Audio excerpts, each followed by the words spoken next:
Olá a todos, meu nome é Gabriela Linhares e eu vou apresentar o artigo escrito junto com a professora Nathalie Johanna Gruteler sobre o uso de modelos BIM em realidade virtual e aumentada, panorama de aplicações e ferramentas. Por questões de tempo, eu vou focar essa apresentação na parte prática do artigo, mas toda a revisão teórica pode ser encontrada no artigo escrito. O objetivo do trabalho, então, é investigar as possibilidades de interação de modelos BIM e HBIM em ferramentas para RV e RA, identificar as ferramentas que podem ser utilizadas para o desenvolvimento desse tipo de aplicação, realizar um estudo prático e comparativo de integração HBIM e RV com duas ferramentas diferentes das que foram identificadas, voltadas para a geração de ambientes virtuais interativos. Por fim, analisar o processo de vinculação do modelo BIM com as ferramentas selecionadas. Então, o foco do artigo é investigar a questão da interoperabilidade do modelo BIM com ferramentas utilizadas para a geração de ambientes virtuais interativos, focando nessa questão de importação dos dados geométricos e informações semânticas associadas. Em relação ao mapeamento de aplicações e ferramentas, foi realizada uma pesquisa exploratória a fim de identificar as possibilidades de utilização dessas tecnologias e as ferramentas disponíveis para o desenvolvimento dessas aplicações. E de forma a melhor organizar esse resultado do mapeamento, foram feitas duas classificações. A primeira com base em Rancory e WAUG 2013, que apresentam a classificação de aplicações de realidade aumentada no setor AEC, e essa classificação foi utilizada também para aplicações de realidade virtual. Então, a primeira classificação, de aplicações de RV e RA no setor AEC, voltadas para essa metodologia do BIM, nós temos A, aplicações de visualização ou simulação, B, comunicação ou colaboração, C, acesso à informação ou avaliação, D, monitoramento, E, educação ou treinamento, e F, segurança e inspeção. E a segunda classificação é em relação às possibilidades de interação com esses modelos BIM, que foram classificadas em 3 níveis. O primeiro nível é em relação a aplicações que apresentam apenas a visualização do modelo BIM, seja do modelo geométrico ou das informações semânticas associadas a ele. Nível 2, a gente já tem interação com esse modelo, onde a gente consegue manipular o modelo e as informações, editar. E no nível 3, a gente já tem uma abordagem mais voltada para o que se propõe o BIM, que é o compartilhamento do modelo na nuvem, viabilizando o trabalho colaborativo. O resultado, então, foi dividido em 2 quadros. O primeiro em relação às aplicações mapeadas, onde a gente tem na primeira coluna as referências, que são os trabalhos que foram analisados. Na segunda, as áreas de aplicação, conforme a classificação mostrada anteriormente.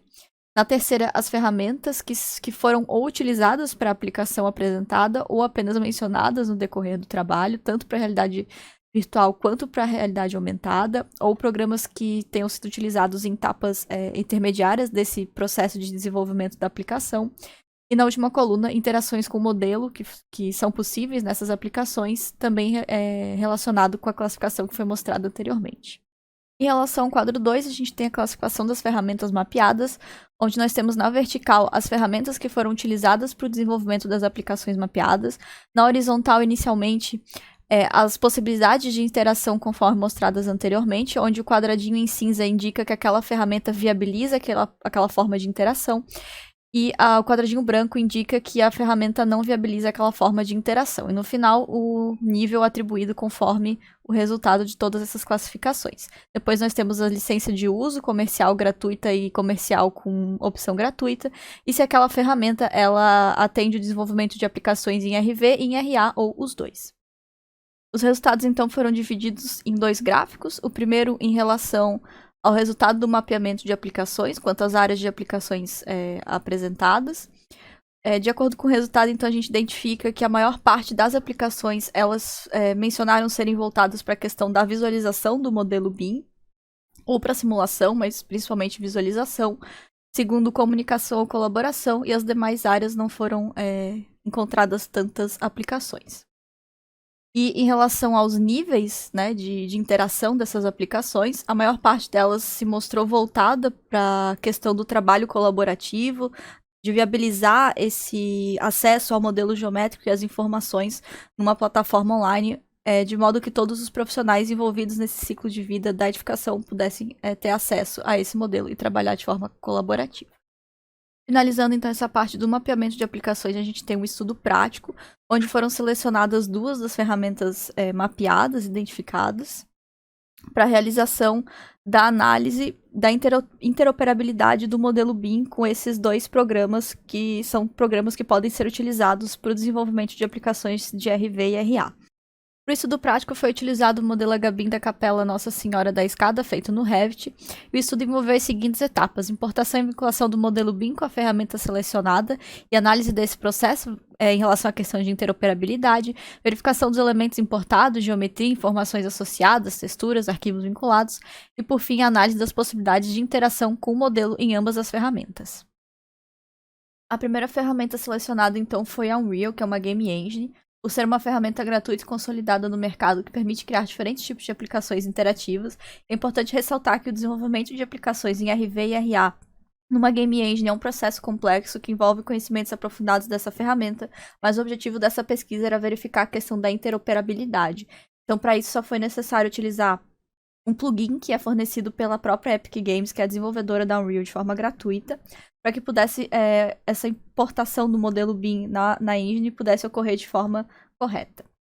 Então aqui a gente tem uma visualização do resultado do modelo geométrico importado na Unreal, dos elementos, né, da geometria e as informações semânticas associadas a cada elemento.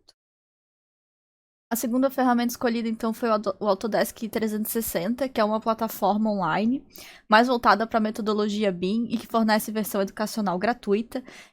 Esse Autodesk 360 ele é um espaço de trabalho online que pode ser acessado diretamente no navegador ou por meio de aplicativos em dispositivos móveis. Ele permite a visualização interativa de modelos geométricos vinculados a informações semânticas em uma área de trabalho que pode ser compartilhada com outros usuários. E dentro dessa plataforma nós temos diversas possibilidades de interação. Aqui na opção A, a gente tem a visualização do modelo geométrico dentro da plataforma. Em B, a gente consegue visualizar que é possível realizar anotações. Cada usuário consegue realizar diferentes tipos de anotações em cima desse modelo geométrico. Em C, a gente consegue visualizar a medição de partes da geometria, tanto de distâncias quanto de angulações. É possível realizar essas medições diretamente no modelo. Em D, a gente consegue visualizar a leitura das informações semânticas associadas à geometria, né, aos elementos construtivos.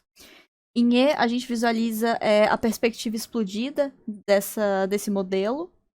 E em F, a gente consegue visualizar um corte, né, desse modelo. Então, é possível realizar diversas interações e diversas formas diversas opções de visualizar esse modelo dentro dessa plataforma. Quanto aos resultados, em relação à importação do modelo, na Unreal foi necessária a utilização de um plugin, enquanto no Autodesk 360 foi possível inserir um modelo do Revit direto na ferramenta.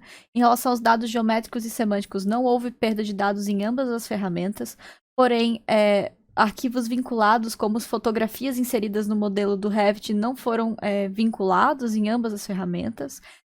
Em relação à possibilidade de aplicações com o modelo BIM, na Unreal elas são diversas, porém limitadas às possibilidades de programação, enquanto no Autodesk 360 elas são poucas e limitadas somente ao que a ferramenta oferece, não existindo possibilidades de programação. Em relação às interações imediatas com o modelo, na Unreal é apenas a visualização que acontece na área de trabalho. Qualquer tipo de interação além disso precisa ser programada, a aplicação em si precisa ser programada, enquanto na Autodesk a 360 as interações elas ocorrem de forma imediata, não há necessidade de programação. A aplicação funciona em tempo real diretamente no navegador. Em relação à facilidade de uso, a Unreal é um software complexo que necessita conhecimentos específicos para o desenvolvimento da aplicação, enquanto a Autodesk 360 a aplicação ocorre de forma intuitiva. Possibilidade de interação multiusuário é possível nas duas, no entanto, na Unreal precisa ser programado, assim como toda aplicação, e no Autodesk 360 ocorre de forma imediata. Em relação aos equipamentos necessários para o uso da ferramenta, na Unreal é obrigatório o uso de um computador com o software da Unreal instalado, enquanto no Autodesk 360 ocorre diretamente no navegador em qualquer dispositivo móvel. Quanto aos resultados, identificou-se o uso de diferentes programas para o desenvolvimento de aplicações de BIM, RV e RA, como programas mais completos e complexos, como o uso de game engines, mas também ferramentas mais intuitivas e de rápida visualização, como o Autodesk 360. Plugins e templates têm sido desenvolvidos para viabilizar o uso de modelos BIM sem perda de dados, como demonstrado no estudo prático com a Unreal, porém, esses programas e esses plugins eles necessitam de um conhecimento técnico aprofundado e em alguns casos pode ocorrer perda de dados. Foram identificadas ferramentas voltadas para a visualização de modelos BIM e HBIM e para o trabalho colaborativo, ou seja, ferramentas que são mais voltadas para essa metodologia BIM. Elas têm interações limitadas, porém que são voltadas para a metodologia BIM e acontecem em tempo real e online. A escolha da ferramenta mais adequada dependerá do objetivo da aplicação que se pretende desenvolver, e recomenda-se que, independente da ferramenta escolhida, deve-se avaliar o modelo BIM importado para identificar possíveis perdas de dados, como texturas e informações anexadas por meio de arquivos vinculados. Muitas vezes essa perda de dado não é visível assim que a gente importa o modelo, então essa análise ela é necessária. E é isso, muito obrigada.